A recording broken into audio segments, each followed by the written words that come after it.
हिंदी में यूपीएससी की तैयारी से संबंधित प्रोग्राम्स को देखने के लिए सब्सक्राइब करें study IQ IAS Hindi. Hello students, UPSC की इंडियन इकोनॉमी की PYQ सीरीज़ को हम लोग कर रहे हैं और इस सीरीज़ में हम लोग पिछले 10 वर्षों के क्वेश्चंस को टॉपिक वाइज हल कर रहे हैं। तो हम लोगों ने व्यवहारिक अर्थशास्त्र के विषय को पिछले वीडियो में उठाया था, पिछले टॉपिक में उठाया था और 7 क्वेश्चंस उसके कर लिए थे। आज क्वेश्चन नंबर 8 से शुरू करते हैं। तो आपका क्वेश्चन नंबर 8 है, भारत में नियोजित अनियत मजदूरों के संदर्भ में निम्नलिखित कथनों पर विचार कीजिए। नंबर 1, सभी अनियमित मजदूर कर्मचारी भविष्य निधि सुरक्षा के हकदार हैं। नंबर 2, सभी अनियत मजदूर नियमित कार्य समय और समयोपरि भुगतान के हकदार हैं। तीसरा, सरकार अधिसूचना के द्वारा यह विनिर्दिष्ट कर सकती है कि कोई प्रतिष्ठान या उद्योग केवल अपने बैंक खातों के माध्यम से मजदूरी का भुगतान करेगा। देखिए, जो पहला पॉइंट है अनियत मजदूर और कर्मचारी भविष्य निधि सुरक्षा के बारे में। देखिए, जो कर्मचारी भविष्य निधि सुरक्षा होती है वो बेसिकली प्रोविडेंट फंड बोलते हैं उसको। ये रिटायरमेंट के समय कर्मचारियों को दी जाती है। इसमें प्रोविज़न ये होता है कि कर्मचारी और नियोक्ता दोनों लोग एक fix percentage of amount deposit करते हैं, जिस पर वो अमाउंट और ब्याज के सहित पैसा रिटायरमेंट के समय दिया जाता है। ठीक है, ये जो अमाउंट होता है ये करीब 12% के आसपास होता है। लेकिन देखिए, ऐसा है कि ये जो PF का खाता है, पहली चीज़ तो ये है कि जब भी कर्मचारी ज्वाइन करता है तो उसी के समय सर्विस कंडीशंस में ये मेंशन होता है। अगर कोई कर्मचारी भविष्य निधि खाता ज्वाइन करना चाहता है, ठीक है, तो उसके लिए उसका सहमत होना, नियोक्ता का सहमत होना और प्रोविडेंट फंड कमिश्नर का सहमत होना, तीनों की सहमति आवश्यक है। तो सभी के लिए ये हकदार जरूर है, लेकिन जब तक जो है कुछ मामलों में नियोक्ता सहमत नहीं होते तब तक इनको प्रोविडेंट फंड वाला लाभ नहीं मिलता है। तो कुछ मामलों में नियोक्ता की सहमति आवश्यक हो जाती है। इस वजह से ये कहना कि सभी में हकदार हैं, ये गलत है। दूसरा पॉइंट ये कह रहा है कि सभी अनियत मजदूर नियमित कार्य व समयोपरि भुगतान के हकदार हैं। देखिए, जो समयोपरि भुगतान है, यानी कि जिसको हम एक्स्ट्रा वर्क वाला कहते हैं ना, कि मतलब ओवर टाइम करवा लिया, तो उसके लिए जो है सभी कर्मचारी हकदार होते हैं, चाहे वे संविदा कर्मचारी ही क्यों ना हो, चाहे वे अस्थायी कर्मचारी ही क्यों ना हो। उन्हें ये भुगतान देना होता है नियोक्ता को, समय पर वेतन, और यदि ओवर टाइम करवाया है तो वो भुगतान भी करना होता है। तीसरा, सरकार अधिसूचना के माध्यम से यह विनिर्दिष्ट कर सकती है कि कोई प्रतिष्ठान या उद्योग केवल अपने बैंक खातों के माध्यम से मजदूरी का भुगतान करेगा। जी हाँ, ये स्पष्ट किया गया है कि वेतन भुगतान अधिनियम 1936 के अंतर्गत ये स्पष्ट किया गया है कि यदि सरकार अधिसूचना जारी कर दे तो किसी भी फर्म, संस्था या कंपनी के लिए या किसी सेक्टर के लिए भी, तो वहाँ पर भुगतान फिर आपको अपने बैंक अकाउंट से ही करना होगा। तो ये दोनों बातें सही हैं। पहला स्टेटमेंट गलत है। आपसे पूछा जा रहा है उपर्युक्त में से कौन सा सही है, आप बताइए केवल 2 और 3। अगला प्रश्न है क्वेश्चन नंबर 9, कृषि में फोर्टिगेशन के क्या लाभ हैं? यह सिंचाई जल की क्षारीयता पर नियंत्रण संभव करता है, रॉक फॉस्फेट व अन्य फॉस्फेटिक उर्वरकों का सफलता के साथ अनुप्रयोग संभव है। तीसरा, पौधों के लिए पोषक बढ़ी हुई मात्रा में सुलभ किए जा सकते हैं। और चौथा, रासायनिक पोषकों के निक्षालन में कमी संभव है। देखिए, फर्टिगेशन जो प्रोसेस है, जो प्रक्रिया है फर्टिगेशन की, वह उर्वरक के प्रयोग की एक नई तकनीकी है, एक नया तरीका है, जिसमें ड्रिप सिंचाई प्रणाली के द्वारा, जो ड्रिप इरिगेशन मेथड होता है, उसके द्वारा पानी में उर्वरक को मिक्स कर लिया जाता है और सिंचाई का प्रोसेस किया जाता है। ठीक है, तो जो पहला स्टेटमेंट ये कह रहा है कि इसमें सिंचाई जल की क्षारीयता पर नियंत्रण संभव है, तो यह पूर्णतः सही है। इसमें सिंचाई जल की क्षारीयता को नियंत्रित किया जा सकता है और ड्रिप इरिगेशन, चूँकि आप अपने मन से उसमें खाद को मिला रहे हैं, तो उसके हिसाब से पानी की टेस्टिंग, खाद की टेस्टिंग सब करके मिक्सचर तैयार कर सकते हैं, जिससे क्षारीयता नियंत्रित रहे। रॉक फॉस्फेट और अन्य फॉस्फेटिक उर्वरकों का सफलता के साथ अनुप्रयोग संभव है। देखिए, जो फर्टिलाइज़र्स हैं, जो केमिकल फर्टिलाइज़र्स हैं, वे सभी फर्टिलाइज़र जल में घुलनशील नहीं होते हैं, ठीक है। जैसे यूरिया, पोटास, इस तरीके की जो खादें होती हैं वे तो पानी में मिला करके आप दे सकते हैं, लेकिन ये जो रॉक फॉस्फेट और फॉस्फेटिक उर्वरक होते हैं ये जल में घुलनशील नहीं होते और इस कारण इसको इस सिंचाई माध्यम से अनुप्रयोग नहीं किया जा सकता, तो ये गलत है। तीसरा, पौधों के लिए पोषक बढ़ी हुई मात्रा में सुलभ किए जा सकते हैं, तो बिल्कुल सही है। आप जैसे पौधों की ज़रूरतें हों और जितनी मात्रा में ज़रूरतें हों उस नीड के हिसाब से पोषक तत्वों को पानी में मिला करके सिंचाई दे सकते हैं और रासायनिक पोषकों के निक्षालन के स्तर में भी कमी संभव है। देखिए, इसके द्वारा जो रासायनिक पोषक हैं उनकी कार्बनिक और जो ब्लीचिंग की समस्या है उस सबको हम कम कर सकते हैं, तो ये निश्चित तौर पर सही है। तो 1, 3 और 4 सही है। आपसे पूछा जा रहा है उपरोक्त में से सही सही उत्तर चुनिए, तो 1, 3 और 4 यानी कि सी सही जवाब होगा। अगले प्रश्न पर चलते हैं। भारत में रासायनिक उर्वरकों के संदर्भ में निम्नलिखित कथनों पर विचार कीजिए। वर्तमान में रासायनिक उर्वरकों का खुदरा मूल्य बाजार संचालित है, यह सरकार द्वारा नियंत्रित नहीं है। दूसरा, अमोनिया जो यूरिया बनाने में के काम आता है यह प्राकृतिक गैस से उत्पन्न होता है। नंबर 3, सल्फर जो फॉस्फोरिक अम्ल उर्वरक के लिए कच्चा माल है, तेल शोधन कारखानों का उपोत्पाद है। उपरोक्त में से कौन से कथन सही हैं? देखिए, जो उर्वरक की बात है तो उर्वरकों को हम 2 कैटेगरी में देखिए, जो यूरिया बेस्ड फर्टिलाइजर है, जो यूरिया है, ठीक है। तो यूरिया के केस में अगर आप देखेंगे तो आप पाएंगे कि यूरिया के लिए सरकार जो मैक्सिमम रिटेल प्राइस है मार्केट में वो डिसाइड करती है। उसको उन्होंने बाजार से जोड़ने का प्रयास तो किया है, ऐसा नहीं है कि इसको बाजार से जोड़ा नहीं है, लेकिन अधिकतम खुदरा मूल्य वैधानिक रूप से सरकार द्वारा ही तय किया जाता है। बाकी बचे जैसे जो पोटास बेस्ड हैं और फास्फोरस बेस्ड हैं, जो एनपीके वाला सिस्टम है, पीके जो खादें हैं, उनके लिए क्या है कि उनके लिए पोषण आधारित सब्सिडी सरकार ने शुरू की थी 2010 में और अंतर्राष्ट्रीय मार्केट में कीमतों और ज़रूरत और सप्लाई के हिसाब से सरकार उनके लिए भी उच्चतम बाजार मूल्य जो होती है वो तय करती है। तो ये कहना कि इसमें सरकार नियंत्रित नहीं करती पूरी तरीके से गलत है। दूसरा, अमोनिया जो यूरिया बनाने के काम आता है, यह प्राकृतिक गैस से उत्पन्न होता है, ठीक है। तो देखिए, जो अमोनिया होता है, सिंथेटिक अमोनिया जिसको कहते हैं, NH3 जिसका फॉर्मूला है, वो वास्तव में क्या होता है कि प्राकृतिक गैस से संशोधित किया जाता है और उसका एक बाई प्रोडक्ट होता है, ठीक है। प्राकृतिक गैस के अणु में कार्बन और हाइड्रोजन को अलग किया जाता है और इसमें से जो अमोनिया है उसको निकाला जाता है। तीसरा, सल्फर जो फॉस्फोरिक अम्ल उर्वरक के लिए कच्चा माल है, तेल शोधन कारखानों का उपोत्पाद है। देखिए, जो सल्फर है, ठीक है, ये तेल शोधन कारखाने और जो गैस प्रसंस्करण के कारखाने होते हैं उनका एक प्रमुख उप उत्पाद होता है, ठीक है। इसको पूरी रिफाइनरी के प्रोसेस से अलग किया जाता है और इसका एक अलग चैम्बर बना करके इसे इकट्ठा किया जाता है, तो यह भी सही है। तो 2 और 3 सही है। आपसे पूछा जा रहा है उपरोक्त में से कौन सा सही है, आप बताइए केवल 2 और 3।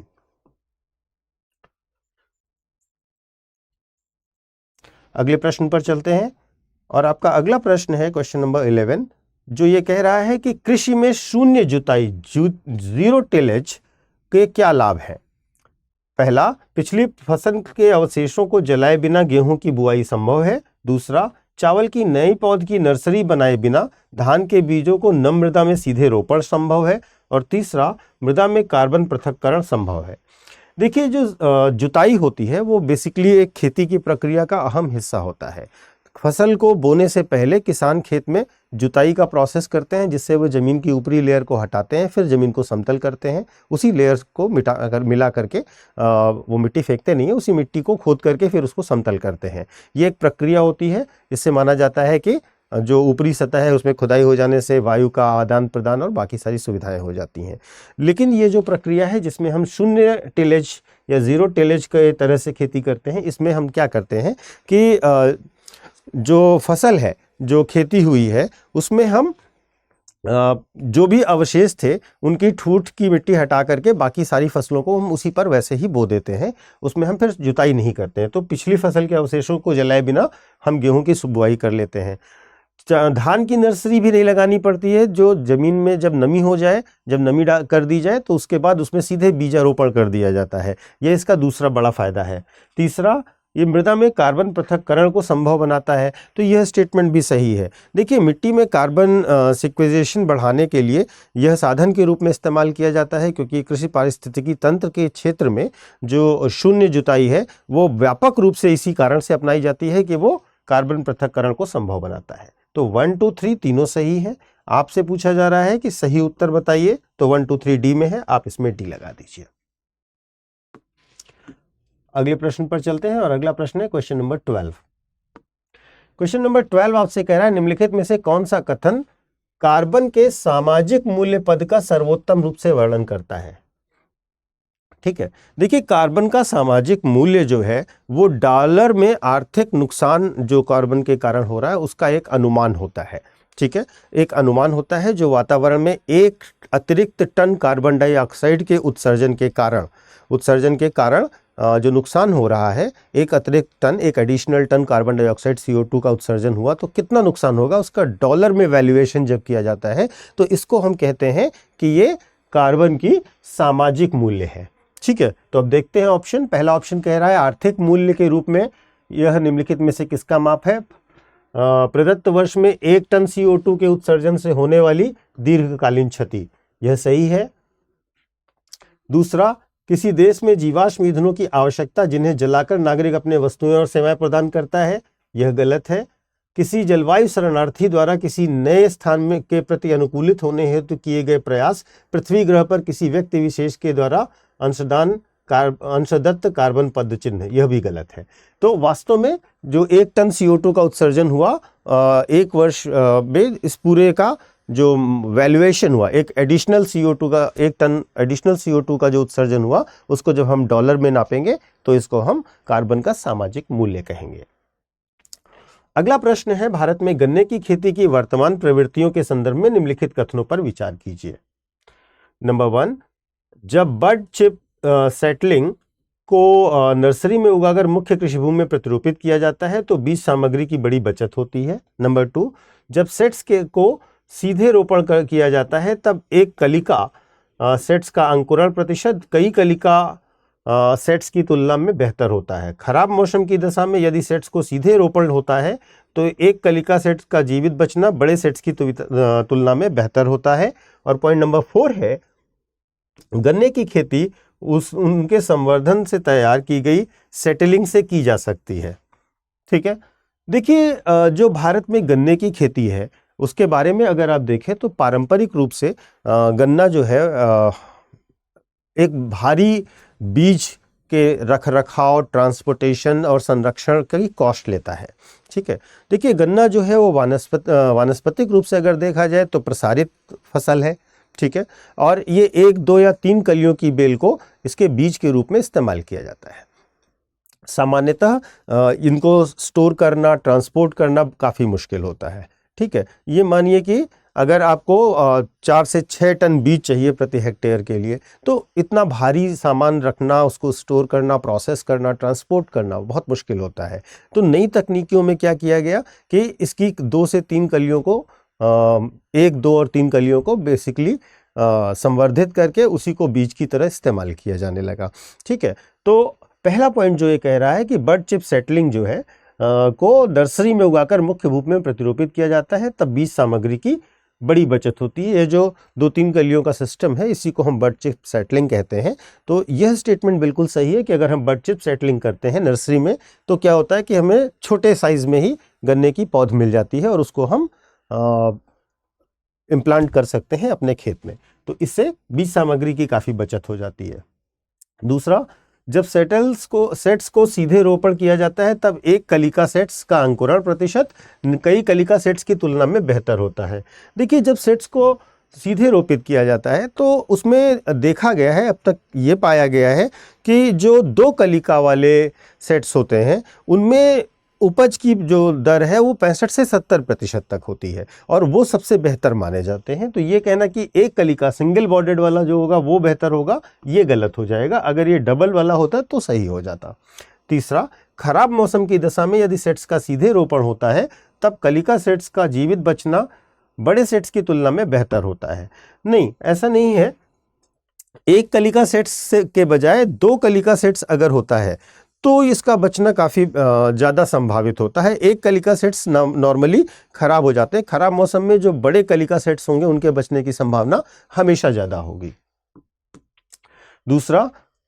फोर्थ पॉइंट, गन्ने की खेती उनका संवर्धन से तैयार की गई सेटलिंग से की जा सकती है।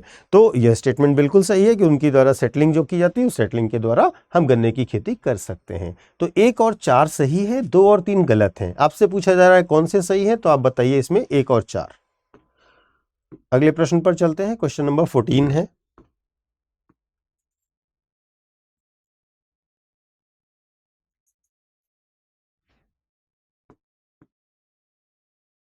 क्वेश्चन नंबर 14 को देखते हैं। भारत के संदर्भ में निम्नलिखित में से किन पद्धतियों को पारिस्थितिक परितंत्र अनुकूली कृषि माना जाता है? ठीक है, पहला फसल विविधीकरण, नंबर 2 लेग्यूम इंटेंसिफिकेशन, तीसरा टेंसियोमीटर का उपयोग और चौथा ऊर्ध्वाधर कृषि।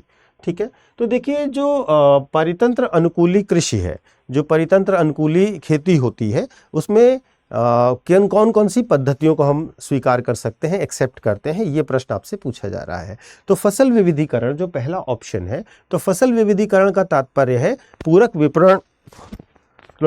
विपणन अवसरों के साथ मूल्यवर्धित फसलों के अलग अलग लाभ को ध्यान में रखते हुए किसी विशेष खेत में कृषि उत्पादन की नई फसलों की और प्रणालियों के साथ उसको जोड़ना, उसमें साइकिल्स तैयार करना। तो फसल विविधीकरण के द्वारा परितंत्र अनुकूली कृषि की जा सकती है, बिल्कुल सही है। नंबर 2 जो लेग्यूम इंटेंसिफिकेशन है, जो फलियों वाले फसल होते हैं वे बेसिकली नाइट्रोजन को संश्लेषित करते हैं और फसल चक्र में बहुत सकारात्मक योगदान देते हैं, तो यह भी सही होगा। टेंसियोमीटर जो होता है वो बेसिकली जो जमीन होती है, मिट्टी है, उसमें पानी के तनाव को मापने के काम आता है। लगभग 1 साल के लिए इसे इम्प्लांट किया गया है, तो मानिए कि एक लंबी ड्यूरेशन में ये पानी के तनाव को मापने के काम आता है और इससे जो पारिस्थितिकी अनुकूली कृषि है, परितंत्र अनुकूली कृषि है, उसको करने में काफ़ी मदद मिलती है क्योंकि हमें लॉन्ग टर्म डेटा अवेलेबल हो जाता है। तो यह भी सही है। देखिए ऊर्ध्वाधर कृषि क्या होती है? एक तो क्षैतिज कृषि होती है सामान्य तौर पर। ऊर्ध्वाधर कृषि क्या होती है कि यह भूमि की बचत करती है, एक सीढ़ीनुमा एक स्टेज वाइज इसमें खेती की जाती है ऊर्ध्वाधर खेती में। इससे भूमि की तो बचत होती है, लेकिन इसमें चूँकि ये असमान स्तरों पर हो रही है तो इसमें परागण की सुविधा नहीं होती है, मुश्किल होता है। इसमें टेम्परेचर कंट्रोल करने की कोशिश की जाती है, कीड़ों के प्रवेश और आगमन को रोका जाता है, तो ये पूरे तरीके से लाभप्रद नहीं होती, या हम यूँ कह सकते हैं कि पारितंत्र अनुकूली नहीं होती है। लेकिन खेती तो फ़ायदेमंद है और कई जगहों पर इसको प्रैक्टिस भी किया जाता है। तो यह सही नहीं है, बाकी 1 2 3 सही है। आप इसमें ए लगा सकते हैं। सही उत्तर बताना है, आप ए लगा दीजिए। अगला प्रश्न, भारत में निम्नलिखित में से किन्हें कृषि में सार्वजनिक निवेश माना जाता है? ठीक है, सार्वजनिक निवेश मतलब पब्लिक इन्वेस्टमेंट, मतलब सरकार की ओर से किया जाने वाला निवेश। ठीक है, तो सभी फसलों के कृषि उत्पाद के लिए न्यूनतम समर्थन मूल्य की घोषणा निर्धारित करना। तो भारत सरकार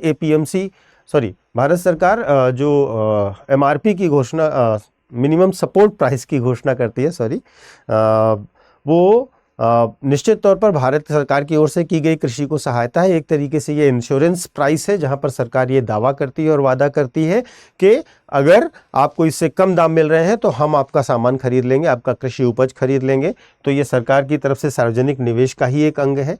प्राथमिक कृषि समितियों का जो कंप्यूटरीकरण है, यह इस काम का खर्चा भी सार्वजनिक निधि से जा रहा है। ये सार्वजनिक निवेश है और इससे कंप्यूटरीकरण करके डेटा अपडेट करना और ग्राहक तक बेहतर पहुंच सुनिश्चित की जाती है।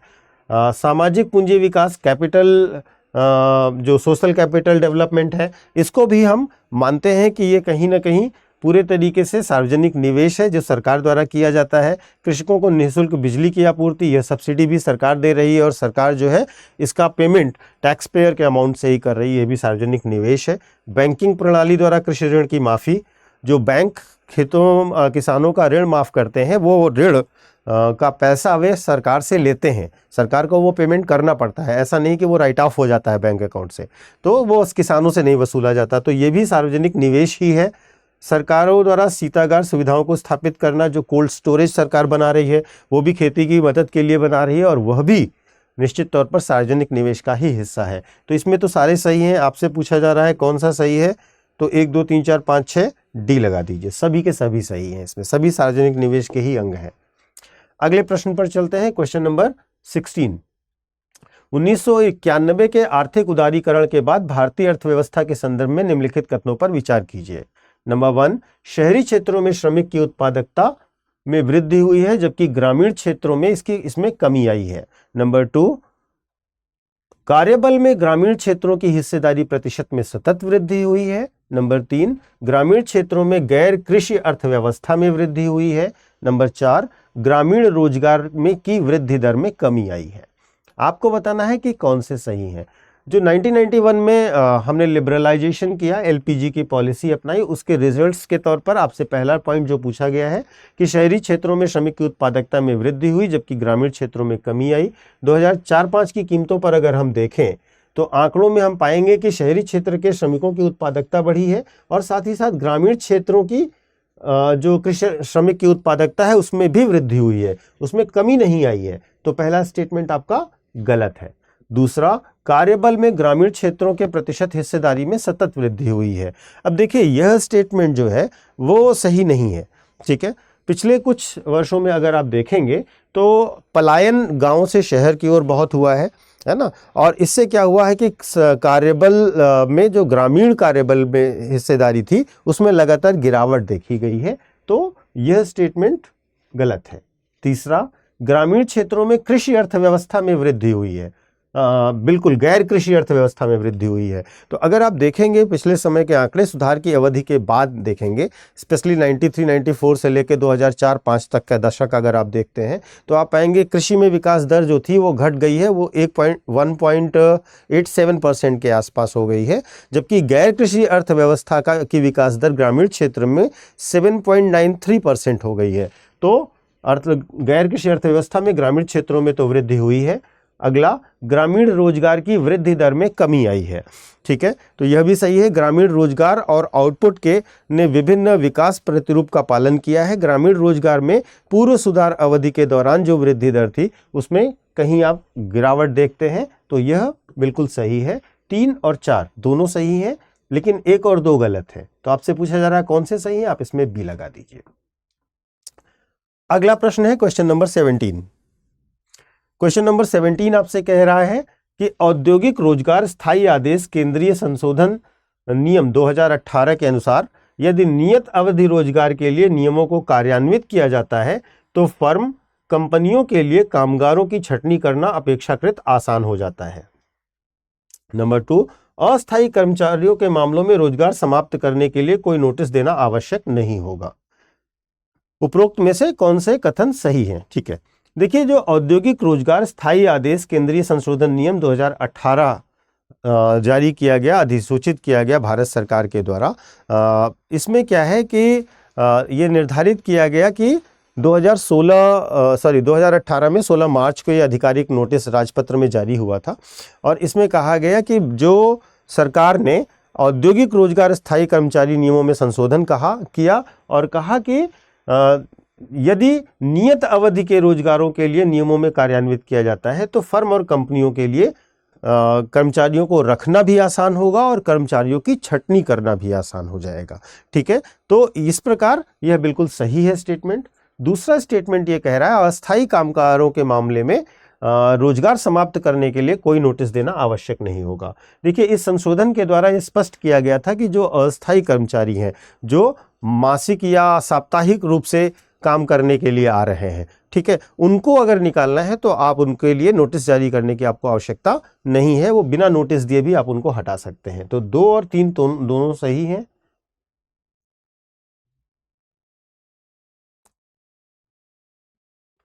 अच्छा, इसमें नंबरिंग गलत हो गई है, ये नंबर 1 नहीं है, ये नंबर 1 है और ये नंबर 2 है। ठीक है, तो अगर हम इस हिसाब से देखें कौन सा सही है तो नंबर सी लगाएंगे। 1 और 2 दोनों सही हैं। ठीक है, पहला तो क्वेश्चन का ही पार्ट था, एक्चुअली इसमें नंबरिंग का थोड़ा सा इश्यू हो गया, अदरवाइज उत्तर हमारा सही था। अगले प्रश्न पर चलते हैं और आपका अगला प्रश्न क्वेश्चन नंबर 18 है। क्वेश्चन नंबर 18 कह रहा है कि निम्नलिखित कथनों पर विचार कीजिए। नंबर 1, भारत सरकार द्वारा कोयला क्षेत्र का राष्ट्रीयकरण इंदिरा गांधी के कार्यकाल में किया गया था। दूसरा, वर्तमान में कोयला खंडों का आवंटन लॉटरी के आधार पर किया जाता है। ठीक है।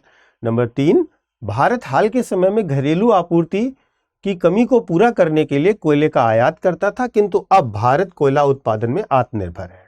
आपको बताना है कौन से सही है। देखिए, जो पहला पॉइंट है कि भारत सरकार ने कोयला क्षेत्र का राष्ट्रीयकरण इंदिरा गांधी के कार्यकाल में किया था, यह स्टेटमेंट बिल्कुल सही है। इंदिरा गांधी के कार्यकाल में 1971-72 में कोयला क्षेत्र के राष्ट्रीयकरण की प्रक्रिया प्रारंभ कर दी गई थी, जो 1973 तक आते आते संपूर्ण कोयला क्षेत्र का राष्ट्रीयकरण कर लिया गया था। तो यह कहना बिल्कुल सही है। दूसरा, वर्तमान में कोयला खंडों का आवंटन लॉटरी के आधार पर किया जाता है, नहीं, देखिए ये कहना गलत है। ठीक है। जो कोयला संयंत्र होते हैं या कोयला खदानें होती हैं, उनके लिए ऑक्शनिंग का मेथड ज़्यादा पॉपुलर है, जिसमें बोली लगाई जाती है ना। तो ऑक्शन ज़्यादा पॉपुलर मेथड है, लॉटरी मेथड पॉपुलर नहीं है। तो 2 गलत है। नंबर 3, भारत हाल के समय में घरेलू आपूर्ति की कमी को पूरा करने के लिए कोयला का आयात करता था, परंतु अब भारत कोयला उत्पादन में आत्मनिर्भर है। देखिए, भारत जो है उसके पास विश्व का 5वां सबसे बड़ा कोयला भंडार है, लेकिन उत्पादन की कमी के कारण, अपर्याप्त कोयला उत्पादन होने के कारण हम आज भी कोयले का आयात करते हैं और आज भी हम कोयले के उत्पादन में आत्मनिर्भर नहीं है। तो यह सही है। ठीक है। तो क्वेश्चन नंबर 18 में अगर आप देखेंगे, सॉरी, तो ये गलत हो गया ना, अब भारत आत्मनिर्भर है। हाँ, तो ये गलत हो गया। हम भले ही 5वां बड़ा रिजर्व रखते हैं, लेकिन उत्पादन हमारा कम है, हमें आयात करना पड़ता है। तो केवल 1 सही है। आपसे पूछा जाए कितने सही हैं, आप इसमें बताइए, केवल 1 सही है। प्रश्न नंबर 19 पर चलते हैं। भारत में सौर ऊर्जा उत्पादन के संदर्भ में नीचे दिए गए कथनों पर विचार कीजिए। नंबर 1, भारत प्रकाश वोल्टीय इकाइयों में प्रयोग में आने वाले सिलिकॉन वेफर्स का दुनिया में तीसरा सबसे बड़ा उत्पादक देश है। पॉइंट नंबर 2, सौर ऊर्जा शुल्क का निर्धारण भारतीय सौर ऊर्जा निगम द्वारा किया जाता है। ठीक है। देखिए, जो प्रकाश वोल्टीय इकाइयां हैं, जो सोलर वोल्टीय इकाइयां हैं भारत में, उसमें जो सिलिकॉन वेफर्स लगते हैं। ठीक है। तो यूँ समझिए कि भारत में निर्मित प्रत्येक सोलर पैनल में, जितने भी सोलर पैनल हमारे देश में बनते हैं, उनमें अन्य देशों की सामग्रियों को कलेक्ट करके असेंबल किया जाता है। आज भी भारत सेमीकंडक्टर क्लस्टर विकसित करने की क्षमता विकसित नहीं कर पाया है। तो ये कहना कि हम तीसरे सबसे बड़े उत्पादक बन गए हैं सिलिकॉन वेफर्स के, गलत है। दूसरा, सौर ऊर्जा शुल्क का निर्धारण भारतीय सौर ऊर्जा निगम द्वारा किया जाता है। यह स्टेटमेंट भी गलत है। केंद्रीय विद्युत नियामक आयोग है जो कि ये सौर ऊर्जा शुल्क का निर्धारण करता है और वही डिसाइड करता है कि कितना सौर ऊर्जा शुल्क लिया जाएगा। भारतीय सौर ऊर्जा निगम की इसमें कोई भूमिका नहीं है। तो पहला और दूसरा दोनों गलत हैं। आपसे पूछा जा रहा है कौन सा सही है, तो आप इसमें डी लगाइए, ना तो 1 और ना ही 2। अगले प्रश्न पर चलते हैं। अगला प्रश्न है क्वेश्चन नंबर 20, जो आपसे कह रहा है कि निम्नलिखित पर विचार कीजिए। सुपारी, कॉफी, मूंगफली, जौ, रागी, तिल और हल्दी। आपको बताना है कि उपर्युक्त में से किनके न्यूनतम समर्थन मूल्य की घोषणा, उपर्युक्त में से किसके न्यूनतम समर्थन मूल्य की घोषणा आर्थिक मामलों की कैबिनेट समिति ने की है। देखिए, भारत सरकार जो है वो प्रत्येक मौसम में, चाहे वो रबी की फसल हो या खरीफ की फसल हो, फसल की बुआई के समय ही, फसल की शुरुआत में ही कृषि लागत एवं मूल्य आयोग की अनुशंसा पर न्यूनतम समर्थन मूल्य की घोषणा कर देती है। ठीक है। न्यूनतम समर्थन मूल्य अलग अलग अनाजों के लिए घोषित किया जाता है, जिसमें जैसे अगर हम कहें अनाज में कौन कौन से आएंगे, तो 7 अनाजों के लिए भारत सरकार न्यूनतम समर्थन मूल्य की घोषणा करती है, जिसमें धान, गेहूँ, जौ, ज्वार, बाजरा, मक्का और रागी आते हैं। ये 7 हो गए। इसके साथ साथ दालें हैं। 5 तरह की दालों के लिए न्यूनतम समर्थन मूल्य की घोषणा की जाती है, जैसे चना, अरहर, मूंग, उड़द और मसूर की। ठीक है। इसके साथ साथ तिलहन है। तिलहन जो तेल वाली फसलें होती हैं, उनमें हम 8 फसलों के लिए न्यूनतम समर्थन मूल्य पाते हैं भारत सरकार की ओर से। मूंगफली, सरसों, तोरिया, सोयाबीन, सूरजमुखी के बीज, तिल, कुसुम के बीज और नाइजर के बीज, इनके लिए भारत सरकार न्यूनतम समर्थन मूल्य की घोषणा करती है। इन फसलों के सिवा भारत सरकार कच्चे कपास के लिए, कच्चे जूट के लिए, खपरा के लिए और छिलके वाले नारियल के लिए और एक जो VFC तंबाकू होती है उसके लिए न्यूनतम समर्थन मूल्य की घोषणा करती है। गन्ने के लिए सरकार fair and remunerative prices FRP की घोषणा करती है, उसके लिए MSP की घोषणा नहीं की जाती है। तो इस हिसाब से देखिए इसमें कौन कौन से आएंगे। इसमें देखेंगे तो सुपारी की घोषणा नहीं कर रही है, जौ की कर रही है, कॉफी की नहीं कर रही है, रागी की कर रही है, मूंगफली की कर रही है, तिल की कर रही है, हल्दी की नहीं कर रही है। तो 2, 4, 5, 6, तो इसमें बी ऑप्शन में दिया गया है ये सारा, आप इसमें बी ऑप्शन लगा सकते हैं। अगले प्रश्न पर चलते हैं। आपका अगला प्रश्न कह रहा है कि राष्ट्रीय कृषि बाजार नेशनल एग्रीकल्चर स्कीम को क्रियान्वित करने के क्या लाभ है। यह कृषि आधारित वस्तुओं के लिए सर्वभारतीय इलेक्ट्रॉनिक व्यापार पोर्टल है। यह कृषकों के लिए राष्ट्रव्यापी व्यापार बाजार सुलभ कराता है जिसमें उनके उत्पाद की गुणवत्ता के अनुरूप कीमत मिलती है। नीचे दिए गए कूट का प्रयोग करके सही उत्तर चुनिए। देखिए, जो राष्ट्रीय कृषि बाजार है, नेशनल एग्रीकल्चरल मार्केट है, ये एक इलेक्ट्रॉनिक प्लेटफॉर्म है। ठीक है, इसको ई नाम भी बोलते हैं,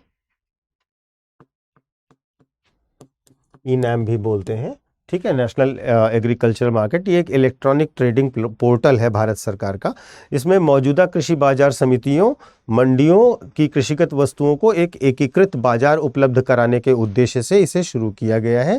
ठीक है, इसमें क्या होता है कि जो लघु कृषक हैं, कृषि कल्याण संघ हैं, ये लोग क्या करते हैं, अपने प्रोडक्ट के दाम, प्रोडक्ट के बारे में जानकारी अपलोड करते हैं और उसके हिसाब से वे नेशनल लेवल पर ट्रेडिंग कर सकते हैं। तो यह कृषि वस्तुओं के लिए सर्वभारतीय इलेक्ट्रॉनिक व्यापार पोर्टल है, बिल्कुल सही है।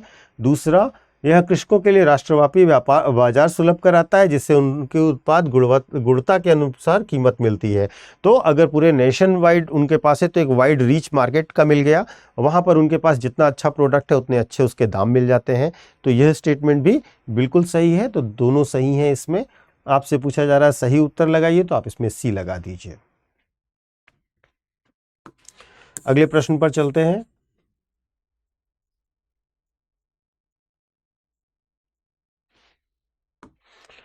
और अगला प्रश्न है क्वेश्चन नंबर 22।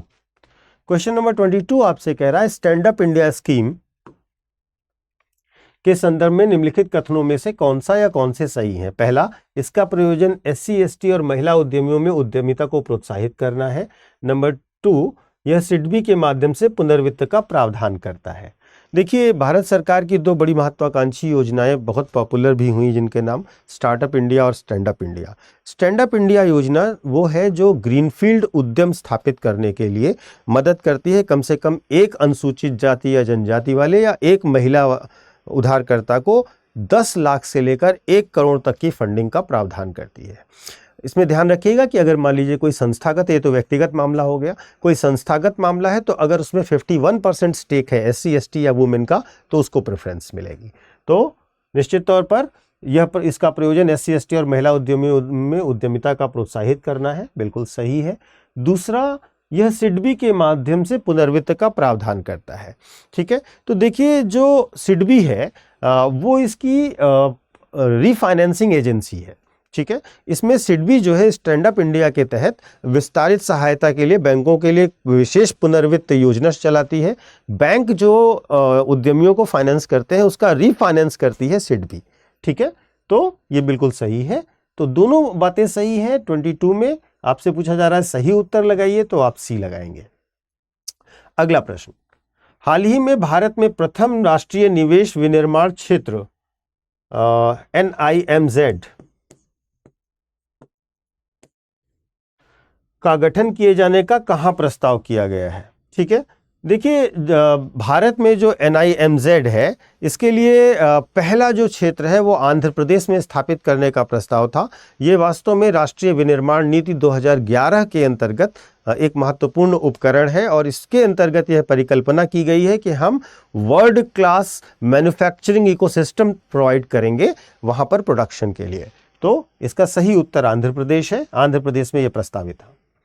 अगला क्वेश्चन नंबर 24, भारत में जिला खनिज प्रतिष्ठान डिस्ट्रिक्ट मिनरल फाउंडेशन का क्या उद्देश्य है? खनिज संपन्न जिलों में खनिज खोज संबंधी क्रियाकलाप को प्रोत्साहित करना, खनिज कार्यों से प्रभावित लोगों के हितों की रक्षा करना, राज्य सरकारों को खनिज खोज के लिए लाइसेंस निर्गत करने के लिए अधिकृत करना। आपको बताना है कौन सा सही है। ठीक है, तो देखिए जो जिला खनिज प्रतिष्ठान है ये एक ट्रस्ट की तरह काम करता है। यह एक गैर लाभकारी निकाय के रूप में स्थापित किया जाता है और जो खनिज में श्रमिक लगे हैं, जो खनिक हैं, उनके योगदान के माध्यम से इसको वित्त पोषित किया जाता है। ठीक है, इसका खनिज खोद के क्रियाकलापों से कोई संबंध नहीं होता है। इसका मुख्य काम होता है कि जो खनिज कार्य से प्रभावित लोग हैं उनकी रक्षा की जाए, उनके हितों को बचाया जाए, प्रोटेक्ट किया जाए। और यह राज्य सरकारों को खनिज खोज के लिए अधिकृत नहीं करता है। इसका राज्य सरकारों के ऊपर कोई कंट्रोल नहीं होता है। तो इसमें केवल 2 सही है। आपसे पूछा जा रहा है सही उत्तर लगाइए, तो आप इसमें केवल 2 लगाएंगे, यानी कि बी लगाएंगे। अगले प्रश्न पर चलते हैं। क्वेश्चन नंबर 25, प्रधानमंत्री मुद्रा योजना का क्या लक्ष्य है? ए, लघु उद्यमियों को औपचारिक वित्तीय प्रणाली में लाना, बी, निर्धन कृषकों को विशेष कृषि फसलों की कृषि के लिए ऋण उपलब्ध कराना, वृद्ध और निसहाय लोगों को पेंशन देना, और चौथा, कौशल विकास और रोजगार सृजन में लगे स्वयंसेवी संगठनों का फंडिंग करना। देखिए जो प्रधानमंत्री मुद्रा योजना है ये भारत सरकार की एक बहुत ही महत्वाकांक्षी योजना थी जो छोटे उद्यमियों और मझोले उद्यमियों को औपचारिक वित्तीय प्रणाली में सम्मिलित करना चाहती थी। इसमें भारत सरकार ने 3 कैटेगरी के उद्यम बनाए थे, शिशु, किशोर और तरुण। ठीक है, और इनमें फंडिंग करती है भारत सरकार, और ये बेसिकली उद्यमिता को बढ़ाने के लिए जो बहुत लघु इकाइयां हैं और मध्यम इकाइयां हैं उनके लिए था। और ये मुख्य तौर पर बेसिकली इसकी सबसे खास बात क्या थी कि इसमें बिना गारंटी के लोन देने का प्रावधान किया गया था। तो ये वास्तव में लघु उद्यमियों को औपचारिक वित्तीय प्रणाली में लाने के उद्देश्य से की गई थी, और इसमें इस बार सरकार ने इसकी लिमिट भी बढ़ाई है इस बजट में, अगर आपने ध्यान दिया होगा। तो ये वास्तव में उद्यमिता विकास करना है और जो लघु उद्यमी हैं उनको फॉर्मल फाइनेंशियल इकोसिस्टम में उनको लाने के लिए है। तो आज बस इतना ही। नेक्स्ट वीडियो में हम इसके बचे हुए क्वेश्चंस को पूरा करेंगे, और इसी प्रकार हम लोग 1-2 टॉपिक और बचे हुए हैं उन्हें कंप्लीट करके इंडियन इकोनॉमी के 10 ईयर के PYQs को कंप्लीट करेंगे। Thank you so much. Hindi में UPSC की तैयारी से संबंधित प्रोग्राम्स को देखने के लिए सब्सक्राइब करें स्टडी IQ IAS हिंदी।